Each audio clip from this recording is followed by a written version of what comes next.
किसी ने बड़े कमाल की बात कही है, हीरे की कीमत काँच से ज़्यादा होती है, लेकिन एक हीरा पहनने के बाद लोग काँच के शीशे को ही खोजते हैं। नमस्कार दोस्तों, मैं हूँ ऋषि कुशवाहा, ऋषि की नई सोच में आपका स्वागत है। तो एक छोटी-सी कहानी लेकर आया हूँ, बहुत पुरानी बात है। एक मिट्टी खोदने वाला मज़दूर होता है, जो हर रोज़ मिट्टी खोदता है और अपने गधे पर ले जाकर व्यापारियों को बेचता था। तो एक दिन वैसे ही वो मिट्टी खोद रहा था और खोदते-खोदते एक उसे चमकीला पत्थर मिलता है, हीरा मिलता है उसे। तो वह हीरा को देखता है, उसे बहुत अच्छा लगता है देखने में, चमकीला भी होता है। तो उस हीरे को उठाया और उसने अपने गधे के गले में बाँध दिया। तो वो गले में जब उसके बाँध दिया, फिर उसके बाद वो जा रहा था गाँव में, तो तभी उसे एक सेठ जी नज़र आए जो किराने की दुकान करते थे।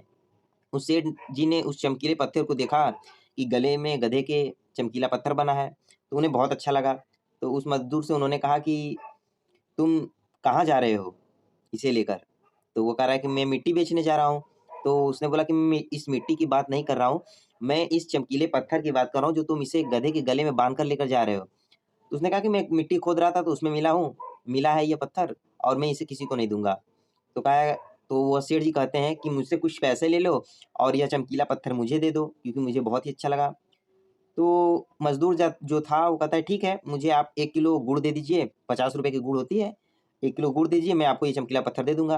तो सेठ जी ने फटाक से ना 1 किलो गुड़ निकाला और उसे दे दिया और उससे चमकीले पत्थर को ले लिया, मतलब हीरे को उसने ले लिया। और सेठ जी उस हीरे को लेकर अपने तराजू के डंडी में बाँध देते हैं और उसे रोज़ देखते हैं कि यार बहुत खूबसूरत है, बहुत अच्छा लग रहा है देखने में, उसे रोज़ निहारते थे। तभी उस गाँव से एक कंजूस जौहरी जा रहा था, तभी उसकी नज़र पड़ी उस सेठ जी के तराजू पर जिसमें वह चमकीला पत्थर हीरा बंधा था। वह कंजूस जौहरी जो होता है वो सेठ जी के पास आता है और बोलता है कि तुम इसमें इस चमकीले पत्थर को इसमें क्यों बाँधा है? तुम मुझे दे दो इसे, इसके बदले मुझसे कुछ पैसे ले लो। तो सेठ जी ने कहा, मैं इसे ₹50 के गुड़ में खरीदा हूँ, अगर मुझे दुगना प्रॉफ़िट दोगे तो मैं तुझे इसे दे दूँगा, मतलब ₹100 में मैं तुझको दे दूँगा। तो वो कंजूस सेठ जी कहते हैं कि नहीं, नहीं, नहीं, मैं इस ₹100 नहीं इसका ₹80 दूँगा। तो सेठ जी भी थे, वो भी अड़ गए कि नहीं मैं ₹100 से ₹1 भी कम नहीं लूँगा, क्योंकि भाई दुगना का प्रॉफ़िट होना चाहिए। तो सेठ जी जो कंजूस जौहरी होता है, वो कहता है कि ठीक है मत बेचो, मैं कल फिर आऊँगा तुम मुझे ही दोगे इसको और किसी को भी नहीं, कोई नहीं लेगा इसे। तुम इसे बाद में मुझे ही बेचोगे, मैं कल फिर आऊँगा। तो सेठ जी कहते हैं ठीक है जाओ कल आना। तो ठीक उसी समय कुछ घंटों के बाद वहाँ पर एक और जौहरी आता है जो उसी गाँव से जा रहा था, उसकी गाड़ी खराब होती है। वो गाड़ी से उतरता है और सोचता है सेठ जी का दुकान देखा किराने की है, तो सोचता है कुछ खाने-पीने की सामान ले ली, तो वह जाता है कुछ खाने-पीने की सामान लेने के लिए।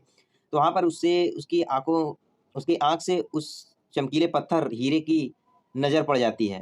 तो वो बोलता है जो जौहरी होता है वो बोलता है कि तुम इस चमकीले पत्थर को मुझे दे दो, मैं तुम्हें कुछ इसके बदले पैसे दे दूँगा। तो जो सेठ जी थे वो बोले कि ठीक है ₹100 आप मुझे दे दो, मैं आपको दे दूँगा। तो जो वो जौहरी थे, उन्होंने फट से ना ₹100 निकाला और उस पत्थर को लेकर वहाँ से चले गए। फिर अगले दिन होता है, वह कंजूस जौहरी फिर आता है उसके पास, तो उससे कहता है कि वो पत्थर कहाँ गया? वो चमकीला जो पत्थर था वो कहाँ गया?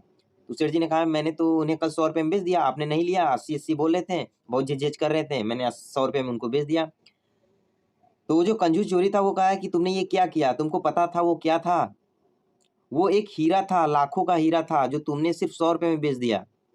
तो सेठ जी भी बहुत चालाक थे, उन्होंने कहा, "अरे जौहरी साहब, मुझे तो इसकी परख नहीं थी, लेकिन आपको तो इसकी परख थी। आप सिर्फ़ ₹20 के लिए झिक-झिक किए और लाखों को हीरा अपने हाथों से गँवा दिया। मुझे तो हीरे की पहचान नहीं थी, लेकिन आपको तो हीरे की पहचान थी।" सेठ जी भी क्या करते हैं, हाथ मलते रह गए। तो कहानी का सार सिर्फ यही है कि हमें मौके बहुत आएँगे, हर समय मौके आएँगे और हमें उस मौके का फ़ायदा उठाना है। हमें आज, कल, परसों पर टालना नहीं है, जो करना है तुरंत करना है दोस्तों। अगर आपको यह कहानी अच्छी लगी तो वीडियो को लाइक कर दीजिए और चैनल को सब्सक्राइब कर लीजिए। जैसे बोलता हूँ हर बार की तरह अपनों के प्यार और अपने के लगन के साथ कर दिखाओ कुछ ऐसा कि दुनिया करना चाहे आपके जैसा।